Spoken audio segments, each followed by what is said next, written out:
అంటే వాళ్ళ నాన్నగారు పెట్టినటువంటి పచ్చళ్ళ వ్యాపారం మాకు కస్టమర్‌లే దేవుళ్ళు. అంటే ఇప్పుడు కూడా నేను నమ్మనిదేంటంటే ఈ సోది కబుర్లు.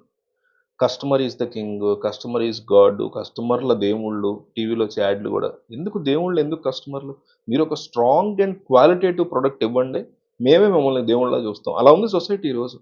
ప్రతీదీ కల్తీ గదా! మనం తినే ప్రతి దాంట్లో కల్తీ. మనం వేసుకునే బట్టల్లో కల్తీ. ప్రతీదీ కల్తీతో నిండిపోయినటువంటి ఈ ప్రపంచంలో మమ్మల్నెందుకురా నాయనా మీరు దేవుళ్ళుగా జూస్తారు? మిమ్మల్నే మేము దేవుళ్ళుగా జూస్తాం. మంచి క్వాలిటీ ఇవ్వండి అంటా నేను. ఎస్పెషల్లీ ఫుడ్ ఇండస్ట్రీలో.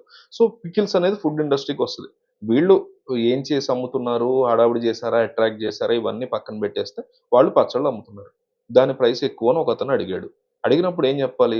ప్రైస్ ఎక్కువండి. మరి క్వాలిటీ కూడా మాది బావుంటుంది. ఒకసారి టేస్ట్ చేసి చూడండి. మీకు నచ్చకపోతే మీకే తెలుస్తది ఎందుకింత క్వాలిటీ, ఎందుకింత ప్రైస్ పెట్టామనేది. ఆ లెవెల్ క్వాలిటీ ఉంటది. అథెంటిక్‌గా మేము విలేజెస్‌తో చేయిస్తాము.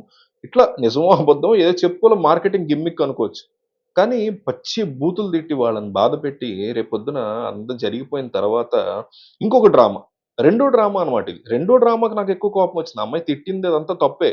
దానికంటే ఇంకా ఎక్కువ కోపం అక్కడ కోపమొచ్చింది. దానికంటే ఎక్కువ కోపం ఎక్కడొచ్చిందంటే, వచ్చి తర్వాత పెద్దక్క చేసినటువంటి కవరింగ్ వీడియో. అది స్పష్టంగా కవరింగ్ వీడియో అని తెలుస్తుంది. ఇదే పికిల్స్‌లో, ఇదే అలైక్య పికిల్స్ మీదో నాదో అనుకోండి. మన చెల్లో, మన అక్కో అనుకోండి వాళ్ళు. వాళ్ళే నడిపారు. వాళ్ళే బూతులు తిట్టారు. మనం ఏం చేస్తాం? ఒక ఫ్యామిలీ అంతా ఫస్ట్ ఇమ్మీడియేట్‌గా ఒక ఫ్యామిలీ గ్యాదరింగ్ చేసుకుంటాం. జియో పాలిటిక్స్‌లో పెద్ద పెద్ద ఇష్యూస్ జరిగినప్పుడు ఎట్లా అయితే జరిగితే, మన చిన్న చిన్న ఇంట్లో గొడవ అయినప్పుడు కూడా ఫ్యామిలీ అంతా ఒకసారి దగ్గర కూర్చొని ఎందుకు ఇట్లా జరిగింది? ఎవరిది తప్పు? వెంటనే డ్యామేజ్ కంట్రోల్ ఎట్లా చేయాలి? క్షమాపణ ఎట్లా చెప్పాలి? పబ్లిక్ ఇక్కడ రిలేట్ అయ్యి ఉన్నారు. పబ్లిక్ ఇక్కడ ఇంక్లూడ్ అయ్యి ఉన్నారు కాబట్టి ఇది చేస్తాం. బేసిక్ థింగ్ అబ్బా ఇది. కానీ వాళ్ళు పాపం చేయలేదంట.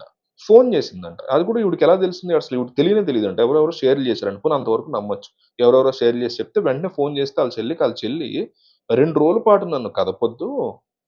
నేను ఆల్రెడీ డిప్రెషన్‌లో ఉన్నాను. ఏది బూతులు తిట్టాక. డిప్రెషన్‌లో ఉన్నాను. నాకు ఫోను చేయకని పెట్టేసిందండి. ఇది పచ్చి అబద్ధం.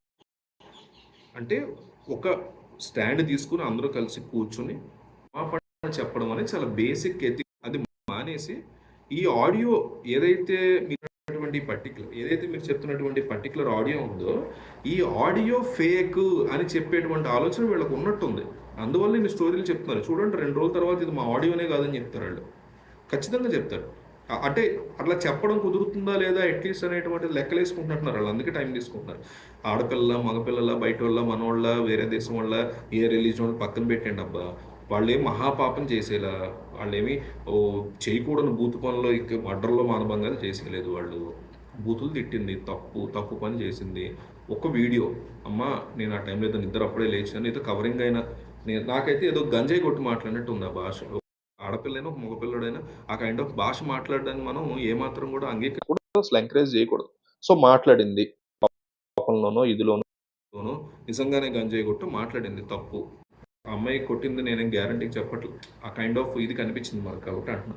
సో మాట్లాడింది. ఒక్క వీడియో క్షమించండి ఇట్లా అనుకోకుండా జరిగింది, ఇంకెప్పుడు ఇట్లా రిపీట్ అవుతుందంటే అయిపోద్ది. దానికి వాళ్ళు బిజినెస్ క్లోజ్ చేసేసుకుని అన్నీ ఆపేసుకుని వెబ్సైట్లకు లౌన్ చేసేసి అంత తప్పు వాళ్ళు ఏమీ చేయలేదు ఫస్ట్ ఆఫ్ ఆల్. కానీ సెకండ్ ఆడినటువంటి అమ్మాయి, పెద్ద అమ్మాయి వచ్చి చేసినటువంటి వీడియో కైండ్ ఆఫ్ డ్రామా ఏదైతే ఉందో చాలా ఈజీగా తెలిసిపోతుంది. రేపొద్దున 2 రోజులు పోయిన తర్వాత ఆడియో మాదే కాదని చెప్తారేమో వీళ్ళు, అందుకే వీళ్ళు ప్లాన్ చేస్తున్నారా, అలా చెప్పే అవకాశం ఉందా లేదా చెక్ చేసుకుంటున్నారా ఇప్పుడే, అందుకోసమే టైం తీసుకుంటున్నారా అనేది వాళ్ళ ఆ అమ్మాయి చెప్పిన దాంట్లో చాలా ఇదిగా అనిపించింది. అయితే ఆ అమ్మాయి చెప్పిన వాటిలో కొన్ని పాయింట్స్ ఉన్నాయి. తనని ఇన్వాల్వ్ చేసి చెల్లి అట్లా తిడితే నన్ను ఎందుకు ఇన్వాల్వ్ చేస్తున్నారు అంతే. ఆవిడ బిజినెస్ కాబట్టి ఇన్వాల్వ్ చేస్తారు, మనం ఏం చేయలేము. యూట్యూబ్ దరిద్రుల గురించి తెలిసిందే కదా, ఏది పడితే అది పెడుతూ ఉంటారు యూట్యూబ్ తమ్నైల్స్లో. వాళ్ళ హస్బెండ్ కూడా పెట్టడం అనేది చాలా డీప్గా హర్ట్ అయ్యారు ఆయన కానీ, ఈ అమ్మాయి కానీ, పెద్ద అక్క కానీ అర్థమవుతుంది.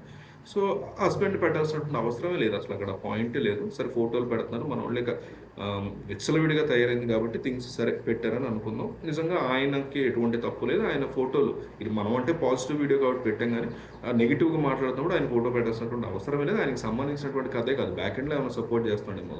ఎనీవే, ఒక తండ్రి ఇచ్చినటువంటి స్ఫూర్తితో బ్రహ్మాండంగా నడుపుతున్నటువంటి అలేఖ్య పికిల్స్ అనే దాన్ని వీళ్ళు ఒక తప్పుదారి పట్టించారు. చిన్న తప్పుదారి, అదే మహాపాపం చేసేలా, దాంట్లో కల్తీ కలిపేలా, ఇంకోటి చేయాల తప్పుదారిగా ఒక చిన్న మైన్యూట్ డిస్టర్బెన్స్ వచ్చింది. దాన్ని వెంటనే సరి చేసుకుని క్షమాపణ చెప్పుకుంటే బాగుండేది అనేది నాకు అనిపించింది. దాని కవరింగ్ కోసం ఇంకొక డ్రామా వీడియో వదిలినట్టు బాధేసింది. నాకైతే నచ్చలేదు ఆ బిహేవియర్. మీకేమనిపించింది ఏంటో కామెంట్ చేయండి. మనం ఒక వీడియో ఇవ్వండి, ఒక లైక్ ఇవ్వండి వీడియోకి.